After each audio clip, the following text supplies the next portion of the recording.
Hi, welcome everyone. This is Digital Fuego, bringing everything to you that's hot and that's fuego. Carlos, welcome. Thank you, my man Hernan. Thank you. I'm super grateful to be here, super pumped, excited. So I'm super honored to be here. Carlos, it's an honor to have you on the show. This is the Genesis episode, the first.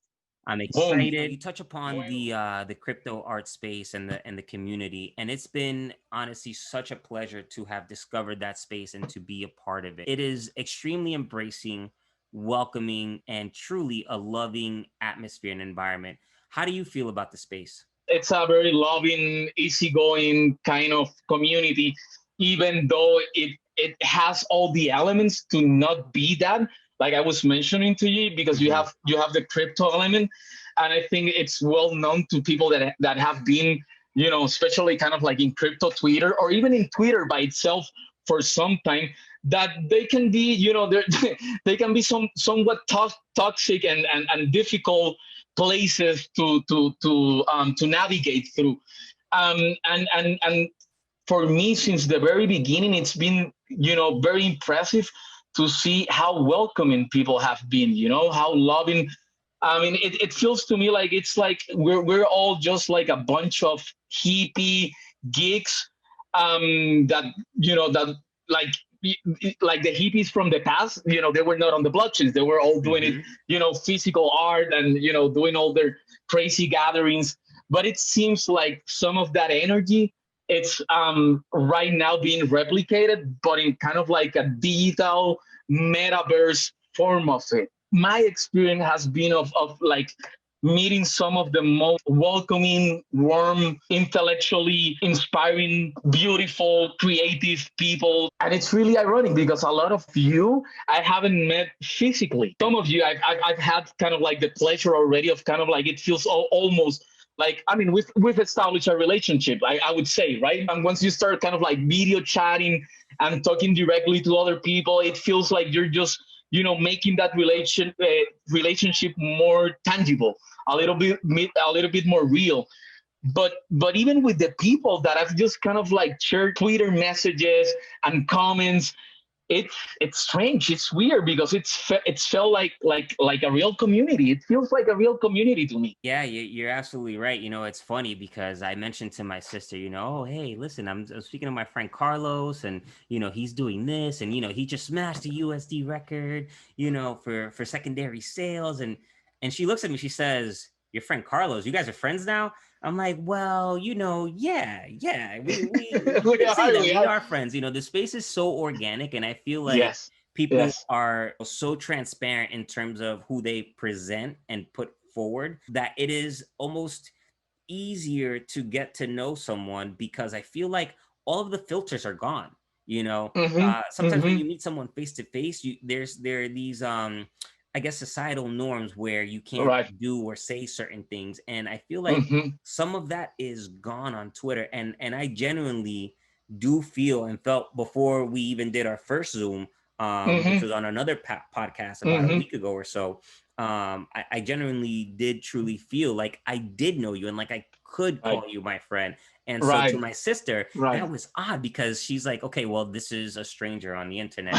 You know what mom told us about strangers, right? I'm enjoying so much you saying all that because I think it goes back to what you said about it being organic, and I wouldn't want to kind of like, be how do you say, naive about Yep. like how the world functions, and how like a space like the art market and even this new market functions. Like there's always people, like they're gonna have like, I mean, like they might have like the wrong intentions when they're reaching out to you. But I think you said it right. Like it's maybe it's because it's so small right now, and it feels like we're just all in this together trying to figure out what it is, and like how are we going to communicate it to the wider world, and how are we going to define what we're building together, because it's really a communal effort, right? It's organic. It's organic, and that means that at some point there's going to be people that are, that you might have some kind of friction, or you might Right. not feel like, like they could be friends of yours. They you know, they might be in the space, but the thing is, like, the in the on the flip side, you have this, you have real relationships being constructed around this same passion and this same Right. interest, and it's been such an enjoyable ride. So yeah, we're definitely friends. We are. Hmm. Yeah, you know, I mean, it's interesting you say that. Just in thinking about it a little bit further, there is something to be said for your online, or in this case, even more specific, Twitter identity, because it Hmm. carries with it Hmm. a level Hmm. of authenticity, but also a level of accountability that Mm. comes attached to Hmm. the name or the Right. person who you are and are trying to present to everyone in the Mm-hmm. space. And the more genuine you are, the more transparent you can be, the more accepting and welcoming people are of that. And I think that that level of accountability Hmm. Hmm. is sort Hmm. of kept in check with everyone else who can sort of verify the fact that, yeah, you know what, Carlos, he is a nice guy and he is funny Right. and this is his Right. art. Right. And you Right. can't sort of disassociate those Right. two things because they go hand in hand as part of not just, you know, your art, for example, but also who you present, put Yeah. forward, your Yeah. marketing, Yeah. what you're trying to do, your ambitions, your goals. I really appreciate you saying that, because in some sense that proves, like, my original thesis when joining, you know, this whole space has probably worked. Like, I wanted to be like the transparent guy, the transparent artist. I know this was like a new version of the art market that was getting built on, like, transparent technology, which is kind of like the distributed digital ledger technology, the Hmm. blockchain technology, which lets, you know, anybody and everybody kind of like see and have the data of what's going on, or even own the data, even own the animations, Right. the 3D work, you know, like, as I've been doing, right? I thought to myself from the very beginning, I tried to be, and I don't have anything against artists that decide or choose and like an avatar kind of like personality, and you know, and they do that because there could be many reasons why they've decided to be, you know, pseudonymous, right? Hmm. And I could respect a lot of them, but I'm an artist, you know, and I appreciate, you know, that whole thing about being authentic, you know. I put value in that. I'm not gonna say I'm the most original artist, because that would be impossible. Like, every artist, you know, it's a amalgama, it's a mixture of all the different influences of his family, of his friends, of the art that he has seen, Hmm. the art that he has not yet seen, but he imagines that might be out there. You know, we're just, you know, yeah, a medium for all these different influences. So kind of like the idea of originality, it's kind of like outdated. But I think the one thing that does still persevere, it's the idea of authenticity. I agree Right. with you, and I've tried to put that forward in my I mean, even in my social media interactions, because I know how Right. fake that could be and how fake that could get, and I mean, and I don't have anything against that. You know, even like I just read that next week there's one of these CGI virtual influencers, little Michaela. I don't know if you've heard of her, of it. It's a 3D character, but Okay. the company, it's really interesting. It's fascinating. But the company behind the character uses her image, her like computer generated image, as a Instagram influencer. So Interesting. she's an influencer, but she doesn't really exist. And next week she's gonna be dropping some kind of digital art on Super Rare. So Interesting. Very cool. right, so it's very like cyberpunk, very sci-fi. You know, it's getting really interesting, and I don't have anything against that. But there's in my case in particular, since I'm so into technology, and I'm so immersed and so diluted in all this obsession with technology that for me, I would say it's like an artistic statement to be as transparent and as human as I can be, you know. Right. Right. Yeah, I Hmm. mean, at the end of the day, I think that the most interesting person you can be is yourself. Who's Exactly. more interesting than Carlos Marcial? Carlos, Exactly, right? exactly, exactly, exactly, exactly. And you have to be, and it might sound kind of like a cliche, but people repeat, those kind of things because they have a lot of truth in them. And the fact is, like, and that's something I've really began to understand once I began putting out there my art for collectors to collect, like the NFTs for digital art collectors to collect. And I thought I knew I had to believe in myself. Like, if Right. I was not believing in myself, there was no way that I was gonna be able to communicate that to others, especially to people that are willing to, like, no, I need to believe in myself for somebody and come and grab one of my pieces for $4,000. Right. Right. So Carlos, speaking of being authentic and being yourself and being transparent, let's talk about your goals as an artist. What informs your art and what kind of messages are you trying to convey to the reader? I mean to the viewer and Mm-hmm, observer of mm-hmm, your art. mm-hmm, mm-hmm. I like the fact that you said reader, because I I do believe, like, art, you need to read it, right? Like, even if it's visually, I mean, maybe it's more similar to kind of like the Egyptians hieroglyphicos, right? Or like the Mayans, like they were like Right. pictures, right? The But they hieroglyphics, still, yeah. Yeah. the hieroglyphics, right? Like, it's sometimes difficult for me to say that word in No, English. no, yeah, no, you did well, and you're right. It is a way to read. It was the first way to read, in fact. Exactly, exactly, exactly. And it was based on pictograms, right? It was Right. a picture based writing system.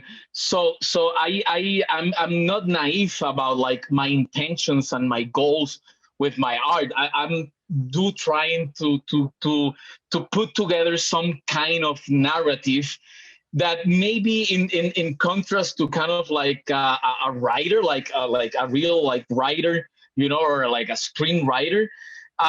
It's kind of like I'm kind of like I'm figuring out as I go, as I start building and putting my artworks together and seeing them, side by side. I kind of Mm-hmm. like start seeing the narrative, so it's much more kind of like a subconscious thing. But obviously, there's things that I'm trying to push forward. One, for example, is like my culture, like where I come from, Right. like who I am. And I would say, the most important thing about, like, bringing my culture, it's bringing my culture to the 21st century, right? And bringing it to kind of like to the future, and being able to bring all these elements and this influence from kind of like all pre-Hispanic Mexican cultures mixed with my African ancestors, and put it all together and bring it to, like, the virtual reality, augmented reality world of today. Right. It's Right. that would be one of my main goals. It's that. Hmm. Yeah, absolutely. And if you take a look at it, a lot of what you're doing with that specific goal is you are using your art and through it becoming a historian. And that's one of the things that I love about you, that you're able to capture history in your art by paying tribute and homage to previous cultures and previous arts that have throughout time and throughout age informed us. I mean, we don't Hmm. necessarily Hmm. live in a vacuum solely, influenced by what we currently experience in society. No, Right, right. everything has a history that connects back to something else, and Yeah, that connects back yeah. to something else. And I love that you, through your art, not only bring back that traditional and ancient history, culture, and art, but also put it at the forefront Hmm. and give it a new twist. And Hmm. through that, you Hmm. also become not just historian, but you become teacher. And that's something that's super phenomenal to me, because I think that we can distinguish between art for its purposes of its aesthetic nature, and also Mhm. art that has this sort of deeper layer behind Mhm. it, or in Mhm. front of it, that Mhm. Mhm. communicates an additional layered message to the viewer and the interpreter. And that's phenomenal that you do that. And that's one of the main features that I love about your art, that it does include your people's, our people's history and Mhm. culture Mhm. and your Mhm. experiences and even your memories. That's phenomenal. Thank you, man.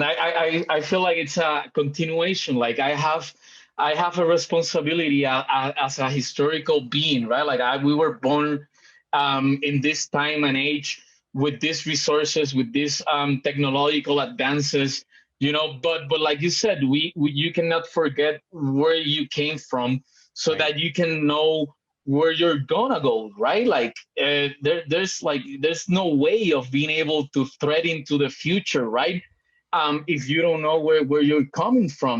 And this is something that a lot of people have said, and maybe it's that. Maybe I'm trying to say my people deserve a place in this bright future. Yeah, I mean, and it doesn't matter what kind of technology ends up kind of like winning the technological race. It doesn't matter. I mean, I know that we it's like, for example, I was talking to my wife just recently about like the Mm-hmm. Mayans. We were discussing the Mayans, Mm-hmm. los Mayas, Yep. The and Mayans. Yep.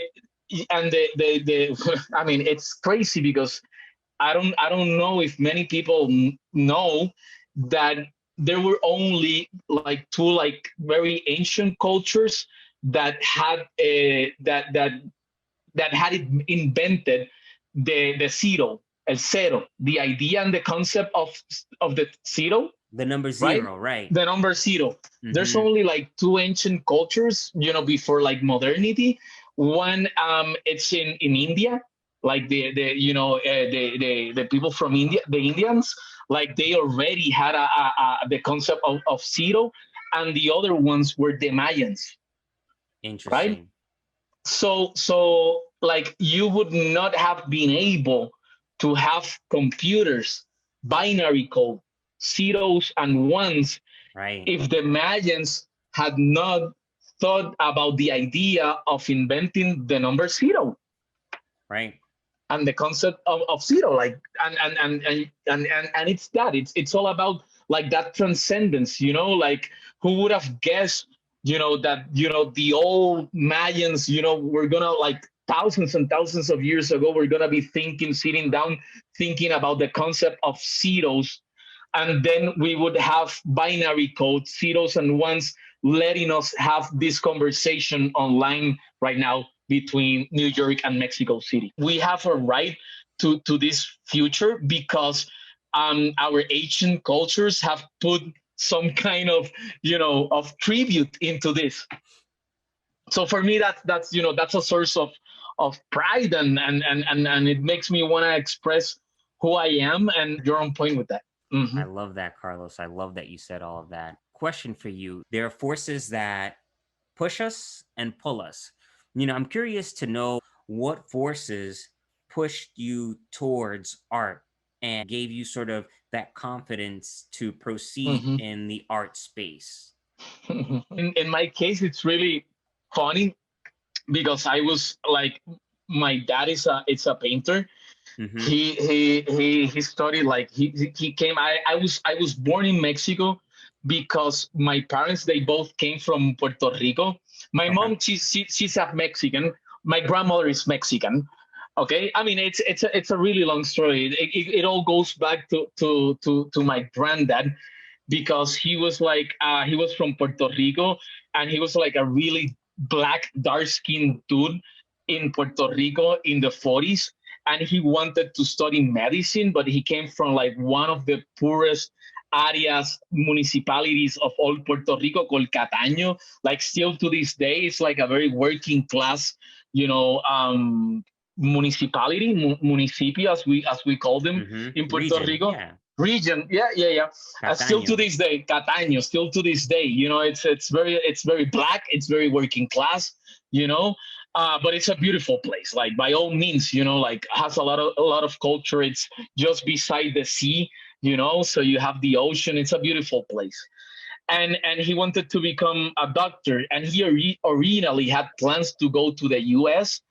But back in the 40s, there was still kind of like a lot of like segregation going on Mm. in the US. So for him, being black and Latino, Afro Latino, it was like, dude, don't go to the US. Like, it's, and you want to go study medicine. And some people told him, go to Mexico. It's easier for a black dude, like an Afro Latino dude like you, like to go and study in Mexico. And that's what he did, you know. And there were like a lot of like Dominican guys, like black Dominican guys studying medicine here, Cuban guys studying medicine here. And apparently it felt freer than being in the US in the 40s. You know what I Wow. mean? Yeah, yeah, Wow. yeah. Yeah, it felt freer than being in the US in the 40s with all the racism and the segregation. So he was able to study medicine here in Mexico, in Mexico City, and that's where he met my grandmother. She's like, you know, Mexican. And that's Did you have the opportunity to get to know them, and were they a big influence in your becoming or pursuing your passion for the arts?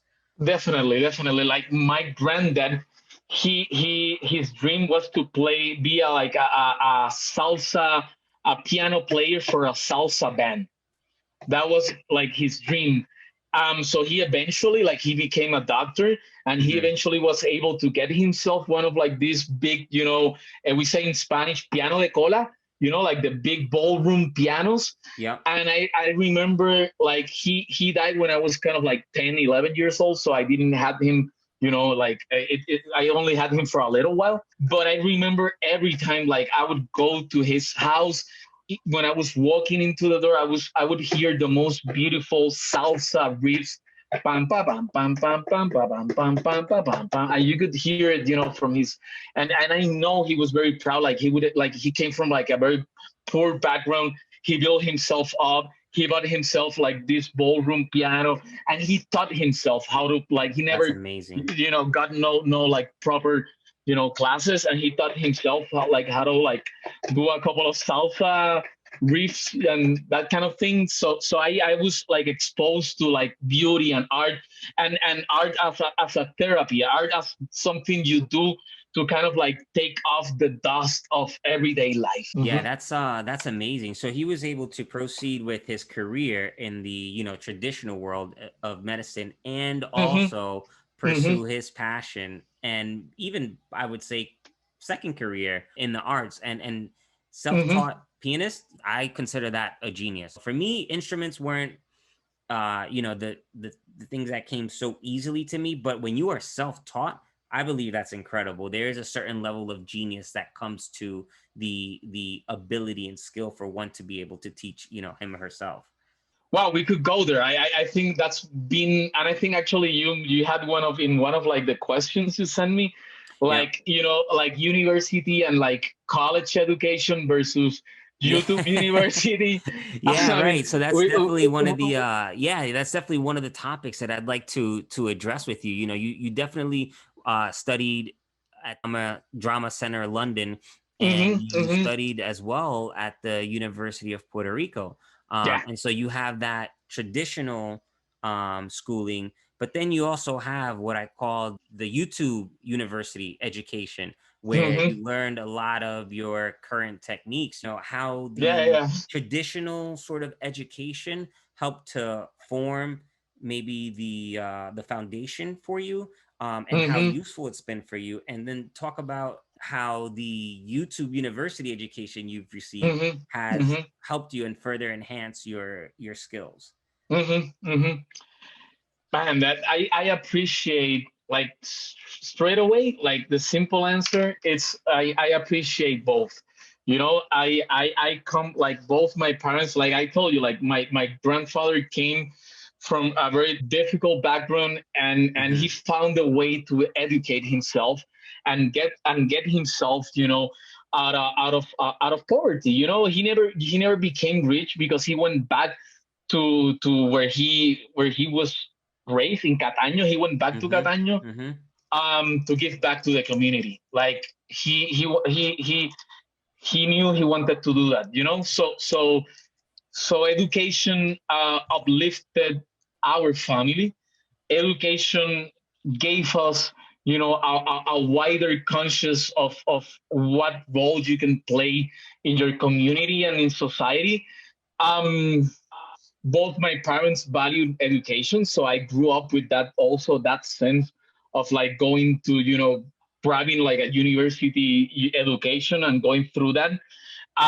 Both my parents are university professors. My mom teaches at the University of Puerto Rico still to this day. What is And if you don't mind me asking, what does she yeah, teach, yeah, yeah. Carlos? She teaches like first year humanities.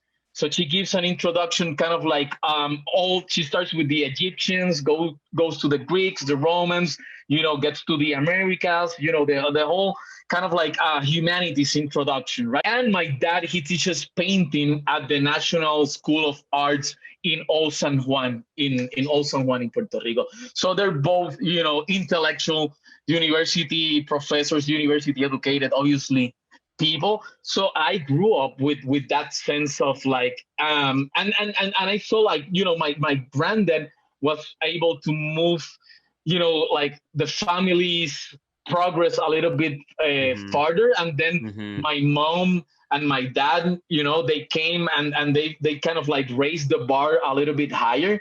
So I felt that that was the way to do it, like, with a college education. I love my university and my college years. Like the University of Puerto Rico was kind of like, oh man, that's where I became myself. That's where I got to know myself. And I also got to know my country, also Puerto Rico. I got to learn much more about its history, but also about, the wider history, like, of the world. Like that's the place where I became, who I am today. And then I had the chance to go and study in London, and and obviously my mind opened some more. So I would say, like, if you look at my art nowadays, it's obviously informed by my education. There, I try to put some of that, like you said, that knowledge. I'm trying to communicate something. I know I'm full of information, and I want to like find new ways of putting it out there. But having said that, I've been living completely, probably off, like probably the last 4 years, exclusively of what I've learned on YouTube. Love that. So so I I graduated from, like, old school university. Yep. I did cinema. Like my first love was like film, so I did a little bit of film studies. That's where I started dabbling into kind of like filming and seeing like animation, but maybe more like avant-garde, more like art house kind of films. And I got into really interested in the moving image, right? After I discovered that path of self, like autodidacta, like self taught, like Self. I've this, Mm-hmm. like self improvement, even, like, if you want to call that, Yeah, like I self-teaching, self-learning, self-growth, personal, yes. intellectual growth that you It, achieve on your own. Mm-hmm.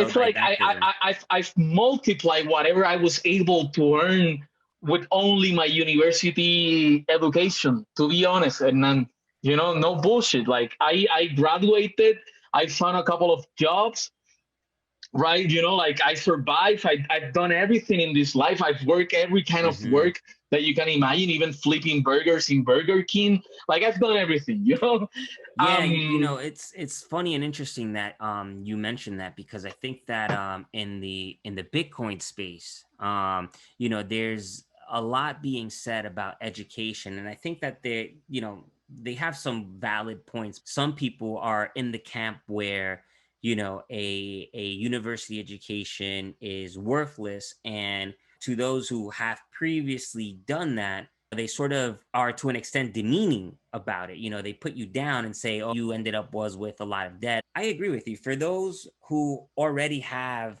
obtained an education, high school or university or postgraduate level, it really does help you in your pursuit with what you want to do, and it informs what it is you're doing, and it does teach you a certain way of thinking. And I don't think that it has to be an either or dichotomy. It can coexist along with whatever it is that you're doing, whatever it is that you're learning, or however it may be that you're teaching yourself. I don't necessarily think that this day and age you don't have to go to school because it's worthless. If you've already been, or if that's what you want to do, I think that's great and fantastic. I wouldn't necessarily discredit school like some people in the crypto space do. I don't even necessarily think that's the correct approach to analyzing and assessing, its value. Moving forward, I do question Mm-hmm. its worthiness, especially considering, the cost. Mm-hmm. But that's sort of like a separate discussion, you know. Exactly. I think it all boils down to the Mm-hmm. cost, and I think you're mentioning like real. I mean, in even in my case that I study in Puerto Rico, which is part of the U.S. Like Mm-hmm. you get on you end up having debt, Right. and but the thing is like that's not the norm for every country, right? And Right. I'm not talking communist countries. I'm not talking Cuba or like Vietnam. No, I'm talking like a very prosperous, Mm-hmm. with capitalist countries that do have educational systems that don't make their citizens end up, in so much debt. So I think that's the only like thing that needs to Right. be reassessed. It's Right. it's it's it's that. I mean, there's nothing wrong with going to college. There's nothing wrong. Like I was thinking about it, like in the past days, Right. and I remember I told my wife and I told her I would do it again. I would do it again, Yep. even if I, for some reason, I could know that what I was like learning there, like I would like it was not gonna like 100% be like I was not gonna like I haven't used everything that I learned in my college years, but that's not why you go to college. Right. You just sometimes go to college, right? Like I was telling you about my mom's first year's class in humanities, because you could come from like a very technical high school Mm-hmm. thinking you wanted to become an engineer, and then you hear about other stuff, and you think, no, I'm gonna be a filmmaker, like I'm that's what I want to do. And you need like people need the chance to do that without having to incur so much economical dead later on. So that's the real like thing in all of this. Like I Yeah. wouldn't be able to produce the artworks that I produce and think about them and talk about them. If I hadn't gone, to the universities that I went, Yeah. it's impossible. I agree with you. Going to school creates this like petri dish, this sort of bubble wherein you can experiment and try and fail and try and succeed and figure out who you are by Exactly, doing things exactly. that you're not used to doing, or by being Mm-hmm, influenced by what other people are doing. And I think mm-hmm, that that's one mm-hmm. of the most important aspects of school, that it creates this ability for you to be surrounded by all of these experiences and all of these inputs that you're taking in, and you're able to see, is that something that I'd like to try? Is that something that I'm afraid of? For the first time, it's a place where you can try new things without necessarily having to fear failure, because you're in this petri dish, you're in this bubble that allows this experimentation to occur and to take place without any real life consequences. Yeah, yeah, And yeah, that's sort of like yeah. the beauty of school. Now look, you can try that in real life, but No, exactly. if you have the support, right, it's easier. And also, if you're able to try and fail, the that's a good thing too, right? Then maybe school isn't necessarily so vital for you. But Mm-hmm, for the mm-hmm, most mm-hmm. part, consequences of failing for many are not necessarily something that they can actually carry out in the real world, because those consequences are totally different than the type of the insulated consequences that you have, Right, when you're right, in this like petri dish of experimentation right. called school. So I totally agree with you. Dude, even if you end up dropping out, like Yeah. you can think about like all this like technological pioneers. Yeah. They as you think about it, like they had the opportunity, they had the minds, like even like would have like would Zuckerberg have created Facebook if the Twinkle boss had not been around him, kind of like also talking about the same idea, so he would have like gauged if this is good or not. Like Steve Jobs, like in the real world, do you think Steve Jobs would have had the opportunity to take as much acid as he did and Right. have the time to, trip out and think about the future and what he was gonna? No. So even if you drop out, Right. like it might give you the place and time and the people to say, fuck it, I'm gonna do this and I'm gonna drop out. But So it's really interesting to even think about that. Like even the people that have dropped out, they dropped out because they thought of these ideas because they had the opportunity. I've been processing this a lot, and I've come to the sort of conclusion that school allows you to take the time to create or discover or fall into a sense of purpose, right? And so you have 4 years to sort of do that through trial and error, through experimentation, etc., right? And when a lot of people come out, sometimes, most of the times, you come out knowing what you want to do. Other times you don't, like in my case. In my But case too. you have, yeah, you have 4 years in which to sort of discover what path you'd like to take. The people who drop out because they found that and they realize that they can Yes, yes, do that and have much more success doing that in the yes. real world than in Right, this petri dish environment right, right, where right. what They they they were ready to create, move on. one, They is were not ready to move theirs, on. and Hmm. two, is not going to bring them the kind of potential accolade that they can receive, like Steve Jobs did, Hmm. like Hmm. Zuckerberg, and Hmm. all of the Hmm. other people who dropped out of school. And so I think that's really what's important. These people who dropped out were able to find their sense of purpose, that was so great that they realized that by being in Yeah, school, they were yeah, actually wasting their time. And so yeah, yeah, society, yeah. views that and puts that in such a negative light. And so they say, you're a failure, you dropped Hmm. out. And I don't know Hmm. if that has to do Hmm. with the monetization of school, because Hmm. it's an incentive Hmm. for them to keep you in school because you have to continue to Yeah, yeah, pay, yeah, yeah, yeah. or plus the retention numbers look good. But Hmm. Hmm. Hmm. for people who are directed and they know what they want to do, sure, Hmm. don't go to school, because Right, right, right, right, right. it's more of an encompassing education, when in reality, if you know you're singularly focused on what you want to do, go ahead and do that. We're making a good case for why you should, even if you end up dropping out, like give college education like a try. And even like for Yep. example, in my case, that I ended up doing, I mean, not something completely different, because I went for like my goal was to become a filmmaker.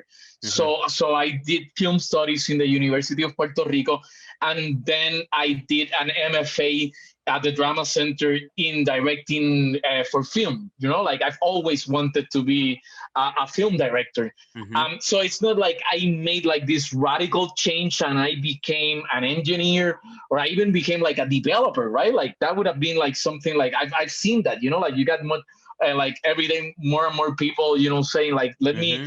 let me Mm-hmm. like maybe like learn a little bit of code in my downtime and in the weekends, because I might be unemployed. I don't know. Everybody's talking about AI and technology and and unemployment, and we've seen how COVID-19 has affected the job markets in Yeah. the US. So Yeah. so it makes people think like, why, like how am I gonna reinvent myself?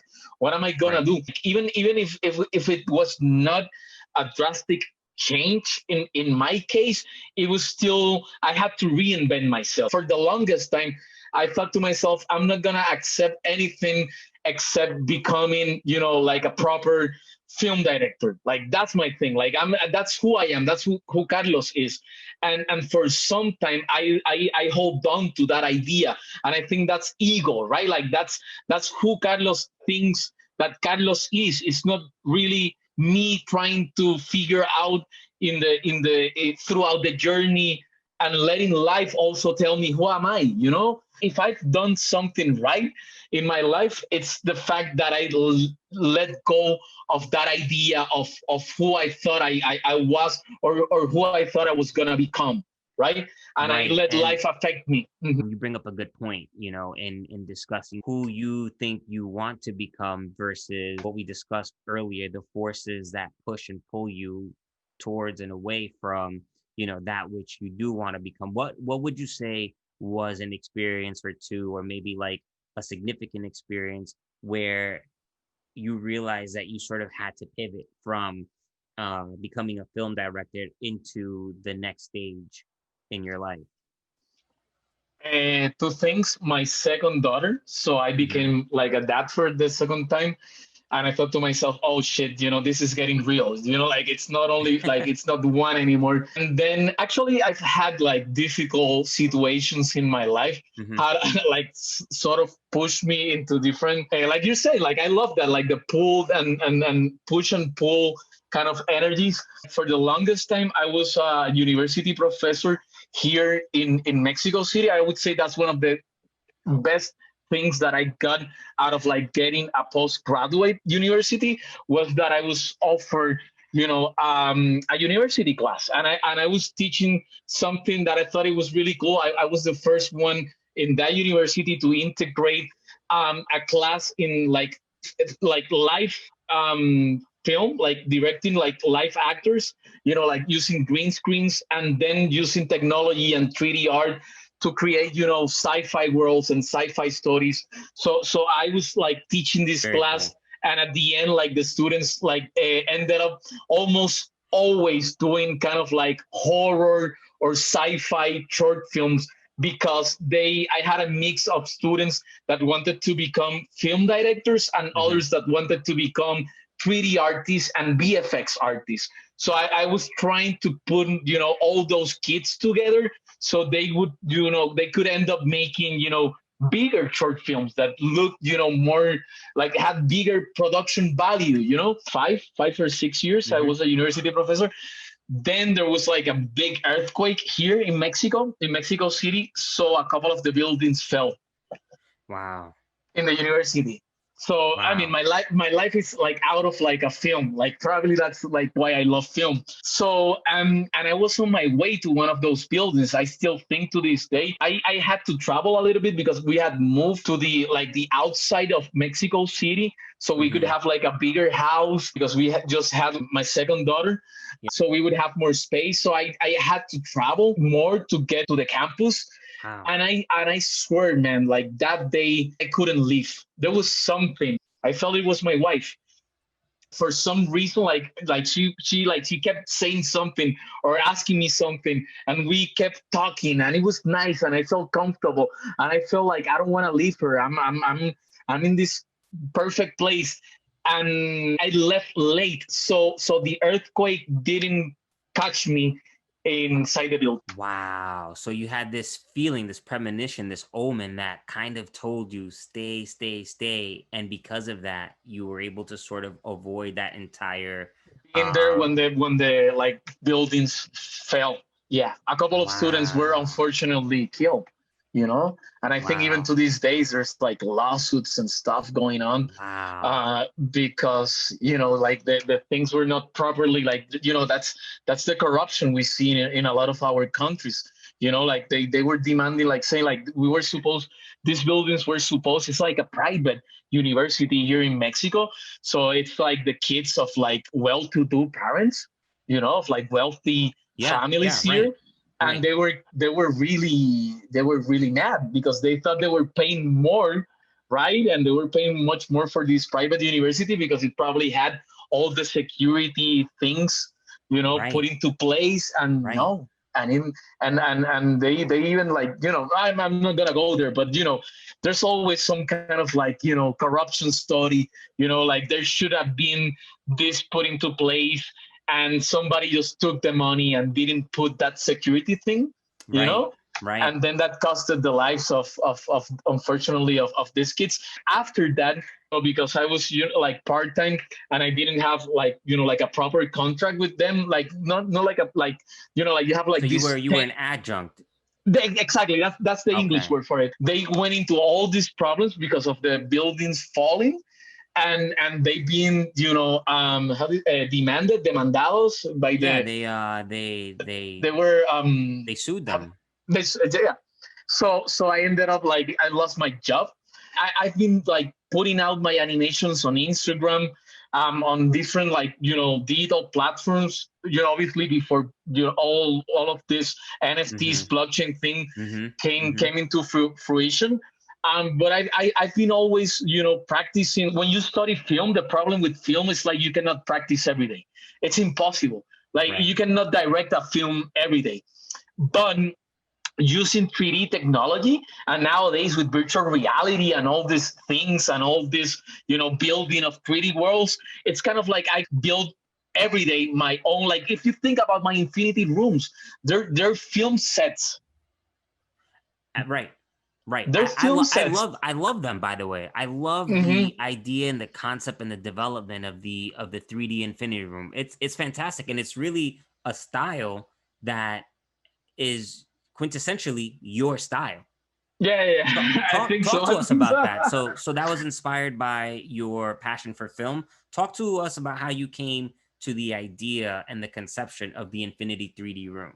One of the main reasons is kind of like my passion for building scenarios, like I was saying, Mm-hmm. like because that's what kept me going back and teaching myself how to use like this 3D software, because I started discovering that I could move like cameras that behave inside the 3D software, like if they were like 3D, like sorry, like real life cameras and like the lights, and that just blew my mind. That really fascinated me. So I think I've been playing, for a long time with building these scenarios, and trying to see how far I could take like my photoreal techniques. And then when I got into crypto art, and this is like full disclosure, I was thinking of doing clever animation. That this is before like any of the platforms had the ability to upload MP4s, so no Mm-hmm. videos.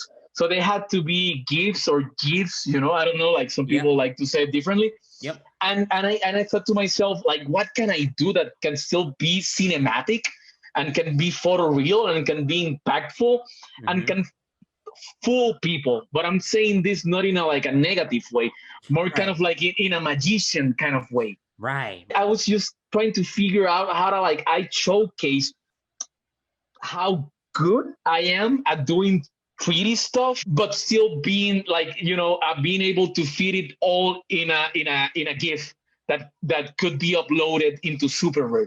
And that's when I came up with this whole Infinity Room. Like I thought I only need to do one room. They become longer now. And if Yep. you take a good look at them, they have more than like sometimes they have two rooms and it's like two rooms looping forever. But in the beginning, like the very first Infinity Rooms is just one room that loops forever. So that was my way of showcasing my talents Yep. without having to sacrifice too much resolution and all that kind of stuff.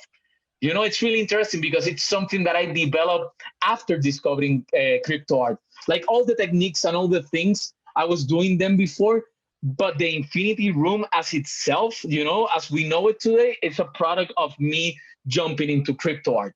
Love it. Love it. Listen, Carlos, tell us a little bit about you discovering crypto art. How did you come across crypto art? And tell us about that magic moment when the light bulb went off and you said, wow, this is really a thing. It's funny because I've been thinking recently, like if I'm one of like the very first organically, like, well, like how do I say this, like because nobody wrote to me, like I wasn't super well known before Mm-hmm. crypto art, because I Mm-hmm. was concentrating on being a university professor. I had other things, other goals, like we were discussing before. Like my goals have definitely shifted in the past year and a half, 2 years. There's been tons of reassessing of myself, of who I am and what I want Right. to do. Right. So I wasn't like really that well known. The thing is that I was working for a design studio that was working almost exclusively with blockchain companies. So I like before I discovered crypto art, I had already spent Mm. probably like a year and a half working, full time with these people, working on blockchain projects, for different companies in different parts of the world. So I was very in tune with crypto and blockchain, and I actually discovered blockchain, Bitcoin in like 2012. I just bought a little, Early. Wow. sold it. Like I didn't hodl.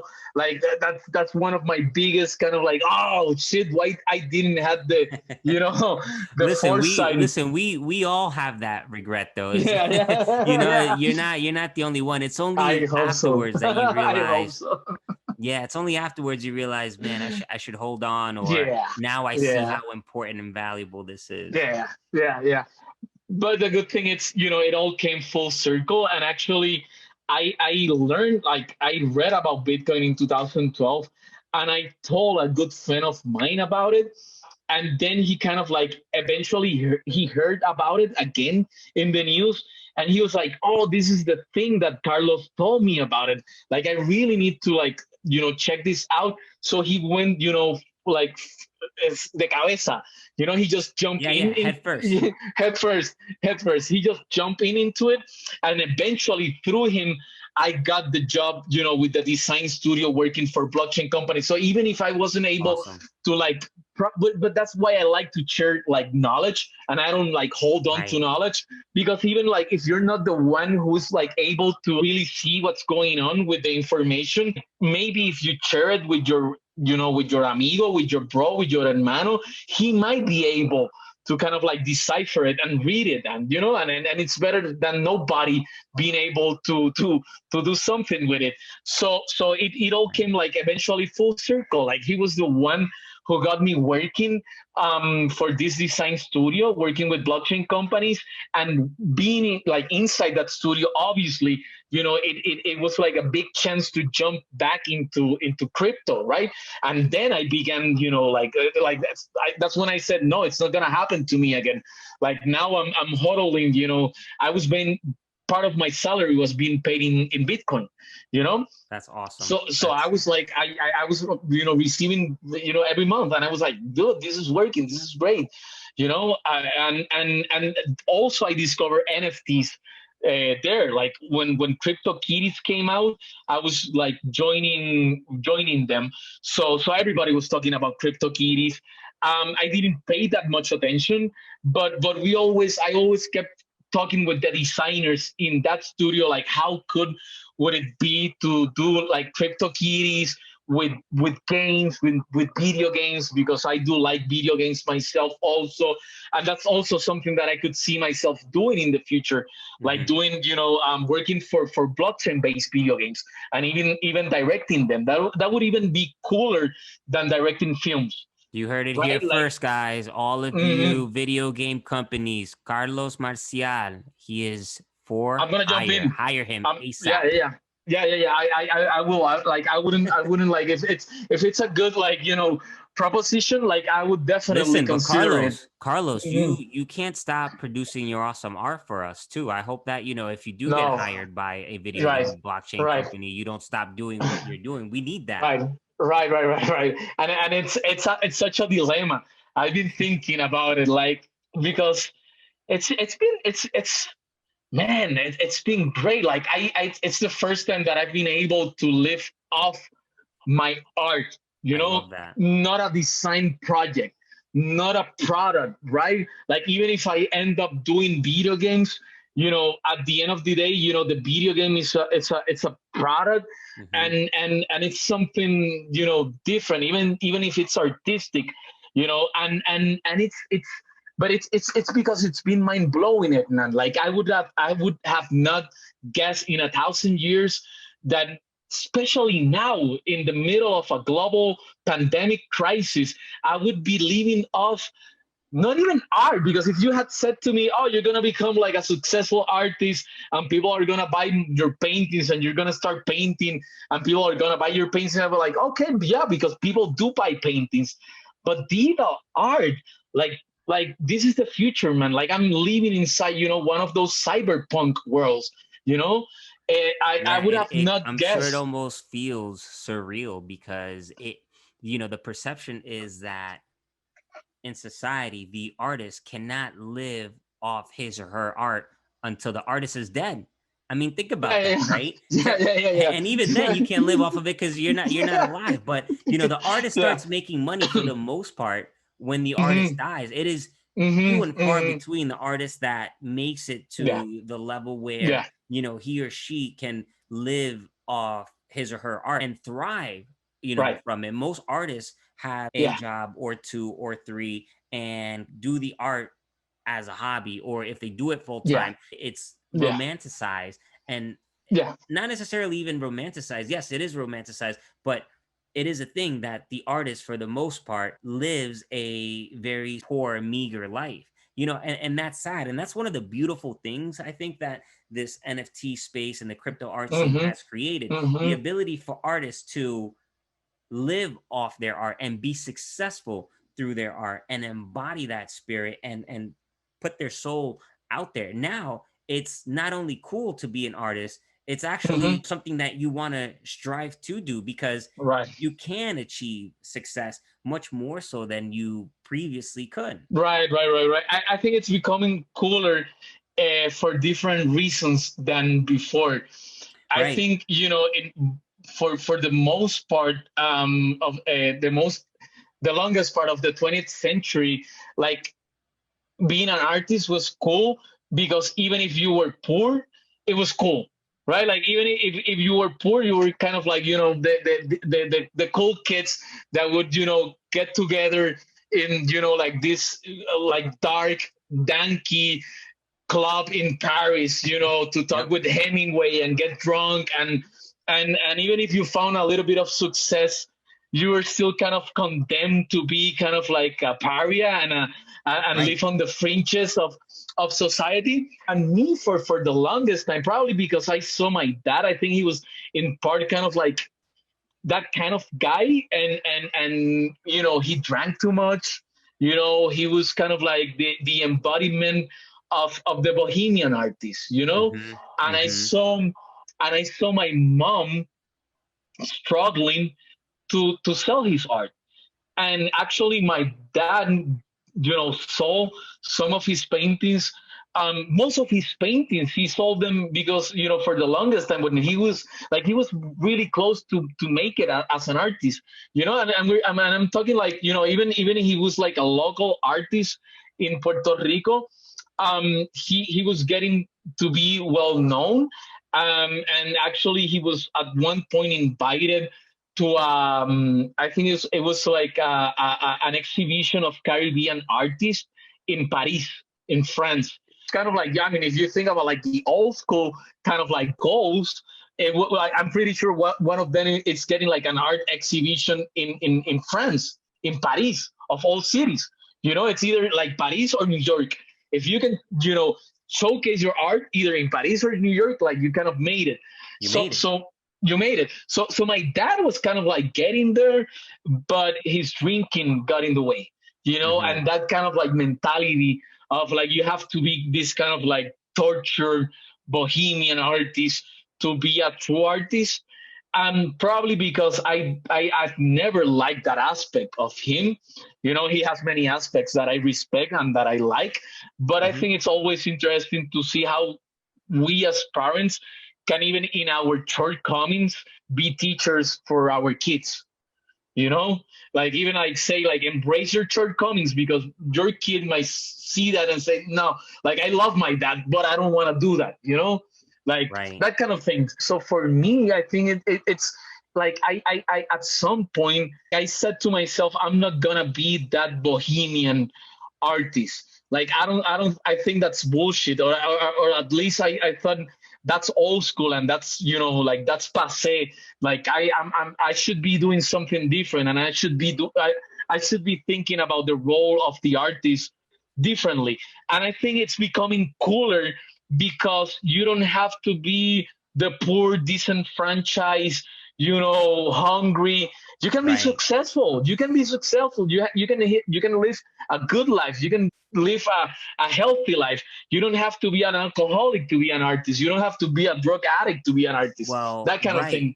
So Hmm. I so that that's a good point that you bring up, and I think that I think crypto art, I think it changes that, because I think that I would venture to say, maybe this is a Hmm. case, maybe not, but I would speculate that previously artists were like that because of the disappointment that they had and how jaded they were with feeling like they were producing this great art, feeling like they were constantly improving, and feeling as if they weren't necessarily receiving and obtaining the kind of respect that, or a quarter of the respect that they felt like they deserve and have earned, considering that they're putting their soul into this work, Hmm. into these pieces, and maybe not understanding why people can't see how fantastic their Yeah, paintings are. yeah. And I think that Hmm. those kind of thoughts, that dissonance between thinking that either your art is good or great, slash you've improved so much, how can people not see the wonders of maybe not this one piece, but like maybe these other pieces, or maybe the theme, maybe this theme instead of those themes, or the body of work. Hmm. Whereas now Hmm. I think that Hmm. people are buying art, people are collecting, and Hmm. there, that sort of disappointment isn't as grand, I would say, or at least the Hmm. doors have opened so that there isn't that disappointment that existed beforehand. Because when you think about it, the legacy system and how it worked created such barriers of entry that it was hard for people to exhibit their art. Even if it was great, it Yeah. was hard for people to get their art in front of people who had the money and could be Hmm. potential buyers. So Hmm. now art is visible to everyone, whether you have money or not. And art is now even more affordable. That's one of the more fantastic things that the And, crypto and, art and, space and, has created and opened up for everyone. yeah, yeah, yeah. And I'm just gonna add, because I think it's such a good point, that the fact that it's affordable, but even if it's affordable, it still maintains the same qualities that people with a Yes. lot of money look into art for investment. Because like, even if you, like, for example, I've seen it myself. Steve, like, one of my collectors, Mm-hmm. Mm-hmm. he got like the Lucio Poletti, the Lucio Poletti Yep. collaboration. He got it for $450, something like that, and he was able to resell it for Amazing. $14,000. So you get a piece of art that was reasonably priced, that it was still, affordable. We're not talking about 20,000, 30,000, 100,000. That would be considered cheap inside the traditional art market. A 20,000 painting, a Right. $30,000 painting, that would be cheap. It's like you just said, man. Like, I just have to, become an echo of what you just said. It's opening up art as an investment for more people. And if you don't see that as revolutionary, I don't know, what revolutionary is. Totally agree Because with you. because it is, because for the longest time, the art market and investing in the art market was for the 1%. Absolutely. Just the same as financial products. And then what happened? You got DeFi, Absolutely. you got Bitcoin, you know, and you got people. It doesn't matter where you are. You can put your Bitcoins, in this protocol. You could put your ETH, and you could earn interest. So the same thing. I don't get tired, bro, of talking about that sense of empowerment that crypto has given, especially for people like us that come from the background that we do, from the Dominican Republic, Right. from Mexico, from Cuba, from Brazil. Like, sometimes, you have to find ways of, like, making your money, because even the Yeah. government is looking to ways to kind of, like, fuck you over, and then you have inflation, and that kind of thing. And the fact that you can be in control of some of your resources and make them grow and work for you, that's just beautiful. And the same thing is happening to the art market, Hernan. Dude, Great. Right. You So know? I think you nailed it. In the last 4 years that I've been involved in the Bitcoin space and now recently the crypto art space, what I've realized is that it Bitcoin and the blockchain and crypto art and NFTs have helped me unveil this pseudo sense of democracy and have allowed me to see a true democratization of these products and have allowed people to actually partake in this democratization and in this democratized world. Because although we have as people, today was election day here in the US, and everyone voted. Mm-hmm, We mm-hmm. exercised our duty as citizens of the republic to vote and choose who our next president will be, and therefore use our voice as a means to state what kind of changes it is we'd like to see. But there exists a sort of veil within that, because financially speaking, like you said earlier, certain things are not available to certain people, and Yeah, that's done with a purposeful intent. And that's what right. I call the old legacy system. Art, for example, small time players with a smaller amount of money, hundreds or thousands or even tens of thousands, could not partake in the art world. Now we Mm-hmm. can.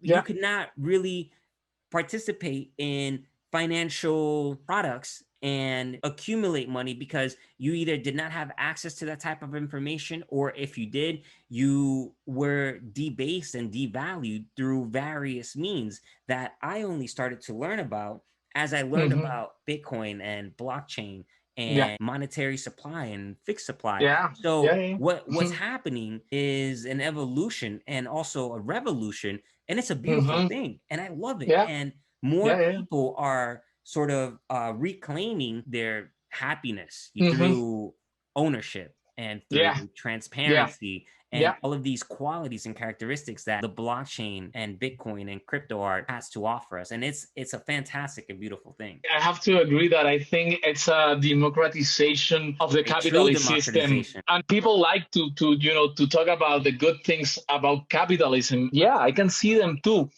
But when you're more in tune to other sectors, and you've traveled also, and you've seen Hmm. different things, and you say, yeah, the problem is like if only 1% of the population can really access it, that's the problem. And the Right. problem is you don't, and this is a really interesting thing that I think is going on in terms of cultural and political powers. The fact that you don't necessarily need to have any more democracy to have capitalism. That's being proved by, for example, by the Chinese system. It's state capitalism. So you can have capitalism. Like we used to believe that you necessarily needed democracy. Like they went hand in hand. If you had capitalism, democracy would also flourish. And I think for a long time that was kind of like the foreign policy of the US. Right. Like It's a false we need perception. You're right. Yes, yes, yes. And a lot of countries, especially China, they have demonstrated that you don't need democracy to have capitalism. Right. Capitalism, on the contrary, like capitalism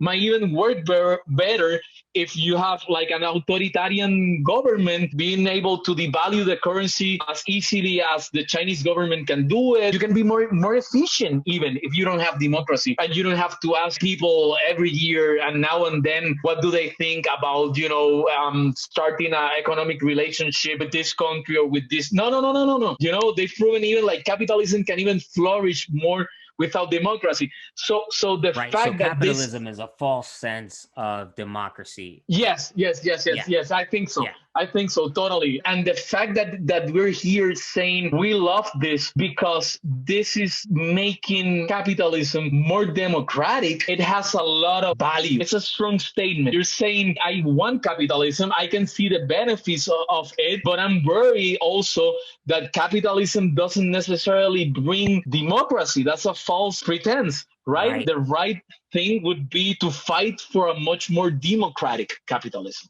Right. And so that's exactly the realization that I had. The democracy that we've been exposed to and that we've been given to live in is this false pretense of a democracy. Uh-huh. Capitalism Mm-hmm. does not equal democracy because capitalism in many ways prevents this equalization, which is what democracy is about.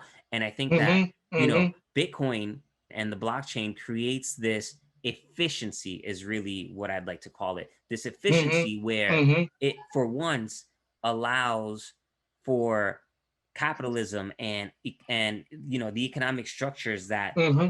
exist within it to equal a democratization of the exchange that happens, and that's what is so beautiful. It makes society Yeah. more efficient and eliminates whatever Yeah. veiled forms of democracy are in existence. Right.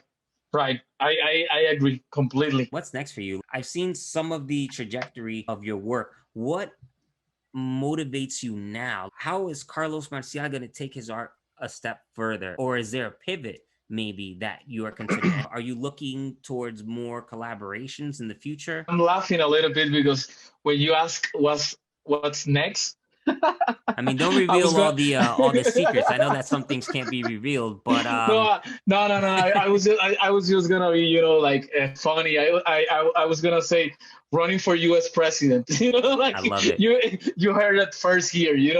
Everybody like is announcing their 2024. Is it? Yeah, 2024 candidacy. So yeah, U.S. president next. That's the goal. No, I mean, no, no. I love it. I love it. I yeah, I think for me I'm in a crossroads, actually, I would Hmm. say. And I love having this kind of like very honest conversation, especially with people like you, who I Hmm. consider friends, and I feel so comfortable, like, talking to. On the 22nd of this month, I'm gonna like drop the news here.